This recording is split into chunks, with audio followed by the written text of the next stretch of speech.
Há alguns anos, eu decidi fazer uma viagem de carro com alguns amigos. Queríamos conhecer um lugar que nunca tínhamos ido antes e decidimos ir para uma cidade pequena nas montanhas. Parecia uma ideia divertida, mas o que não sabíamos era que essa viagem se tornaria um terror completo. Logo na primeira noite, percebemos que algo estava errado no lugar em que estávamos hospedados. Alguma coisa nos deixava tensos e com um pressentimento de que algo de ruim iria acontecer.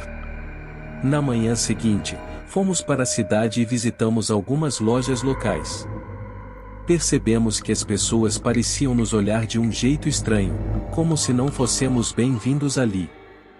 Na volta para a hospedagem, tivemos um pneu furado e demoramos muito para trocá-lo no meio das montanhas. Foi quando dois homens apareceram do nada e ofereceram ajuda. Eles pareciam amigáveis, mas algo neles me incomodou muito. Quando chegamos na hospedagem, eles também estavam lá, hospedados no quarto ao lado do nosso. Começamos a perceber que eles estavam sempre nos vigiando e com um ar sinistro. Foi quando um deles se aproximou de mim e disse que eu gostaria de me apresentar seus amigos. Fiquei arrepiado e tentei ignorar essa abordagem. A partir daí, a situação só piorou. Eles começaram a perseguir a gente o tempo todo e descobrimos que eles eram uma espécie de seita que vivia naquela cidade nos arredores das montanhas. Tentamos escapar no carro, mas eles nos seguiram por horas. Parecia uma perseguição de filme.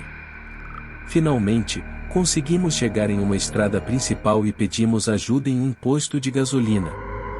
A polícia foi chamada e conseguimos escapar daqueles homens sinistros. Foi uma viagem que nunca mais esqueceremos e que ficará marcada como uma experiência de terror ao viajar de carro. Depois daquele incidente, decidimos voltar imediatamente para casa. A viagem, que antes parecia emocionante, se transformou em uma situação desconfortável e aterrorizante. Ficou claro que aqueles homens da seita não queriam que estranhos visitassem a cidade.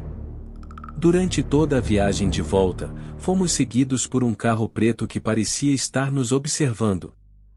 Ficamos apavorados e temíamos que aqueles homens estivessem nos seguindo novamente. Paramos em diversos postos de gasolina, sempre verificando se o carro preto ainda estava nos seguindo. Finalmente, chegamos em casa a salvo, mas essa viagem nos marcou para sempre. Ficamos com muito medo de fazer viagens longas de carro e nos perguntamos se aquela cidade ainda é controlada pela seita. Nunca mais vimos aqueles homens novamente, mas sempre ficamos atentos em nossas viagens sobre as pessoas estranhas que possam aparecer em nosso caminho. Essa viagem se tornou um alerta para nós. Agora, sempre pesquisamos bem o lugar onde vamos ficar hospedados, e quando percebemos algo suspeito, não hesitamos em sair o mais rápido possível. Viajar de carro é uma aventura que pode ter seus riscos, mas é importante sempre ficar alerta e tomar cuidado para que situações como essa jamais voltem a acontecer. Passaram-se alguns meses desde aquela aterrorizante viagem de carro. Eu pensava que o tempo havia apagado as lembranças daqueles dias de horror, mas eu estava enganado. Era uma bela manhã de primavera, eu acabara de acordar com a sensação de paz e tranquilidade. Levantei-me lentamente e fui até a cozinha fazer meu café. Depois de me servir, fui em direção à varanda, onde, ao abrir a porta, encontrei um envelope com meu nome escrito à mão. Eu fiquei intrigado. Quem poderia ter deixado aquilo ali? Com o coração acelerado, peguei o envelope e comecei a ler. Eram palavras escritas com uma caligrafia assustadoramente familiar. Era uma carta de um dos membros da seita, que afirmava ter me seguido durante toda a viagem e que eu deveria ter recebido uma mensagem clara de que aquele não era lugar de estranhos. Ele disse ainda que não me atacou fisicamente naquele dia porque achava que eu não iria voltar novamente, mas disse que estariam sempre me observando. Eu caí em lágrimas ao ler aquela carta. Eu não podia acreditar que eles ainda estavam nos seguindo. Naquele momento, eu percebi que nunca mais iria me sentir seguro e que a minha vida estaria sempre em risco. Desde então, eu vivo com medo de que algo de ruim aconteça comigo ou com minha família. Eu nunca mais tive coragem de fazer uma viagem de carro longa e sempre estou olhando por sobre meus ombros, à procura de qualquer sinal de que aqueles homens estão me observando. O que era para ser uma simples viagem de carro se transformou na minha maior fonte de terror. Eu aprendi da forma mais difícil que, às vezes, a curiosidade pode ser perigosa. Eu decidi que não podia mais continuar vivendo com medo constante. Resolvi tomar uma atitude e buscar ajuda para me livrar dessa situação. Procurei a polícia e relatei tudo o que aconteceu. Eles me auxiliaram em buscar a proteção adequada e providenciar segurança para minha família. Durante meses, vivi sob a tutela da polícia, com escolta em todos os lugares que eu ia. Foi difícil, mas eu sabia que tudo aquilo era necessário para me manter seguro.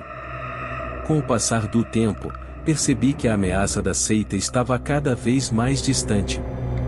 Aos poucos, fui me sentindo mais seguro e conseguindo voltar às minhas rotinas normais. Hoje, olho para trás e vejo tudo o que aconteceu como um alerta para sempre estar atento e não subestimar sinais de perigo. Aprendi também que é importante buscar ajuda quando necessário e não deixar o medo me impedir de viver. Com o tempo, eu fui me recuperando e retomando minha vida. O apoio da minha família e dos amigos foi fundamental para eu me sentir seguro e confiante novamente. Também procurei um psicólogo para trabalhar o trauma que aqueles dias de terror deixaram em mim. À medida que eu fui me recuperando, comecei a sentir vontade de ajudar outras pessoas que passaram ou passam por situações semelhantes. Comecei a me envolver em projetos sociais que lidam com questões de violência e de proteção aos direitos humanos. Hoje, sinto que a minha experiência me tornou uma pessoa mais forte e resiliente. Não foi fácil passar pelo que passei, mas o fato de ter conseguido superar isso e sair com esperança e vontade de fazer a diferença me enche de orgulho. Sei que nunca vou esquecer aquela época, mas também acredito que ela me transformou em alguém melhor, mais consciente, mais corajoso, mais solidário. E, por isso, sou grato por tudo o que aconteceu e por essa nova oportunidade de viver. Inscreva-se no canal. Isto nos ajuda a criar mais conteúdos como este.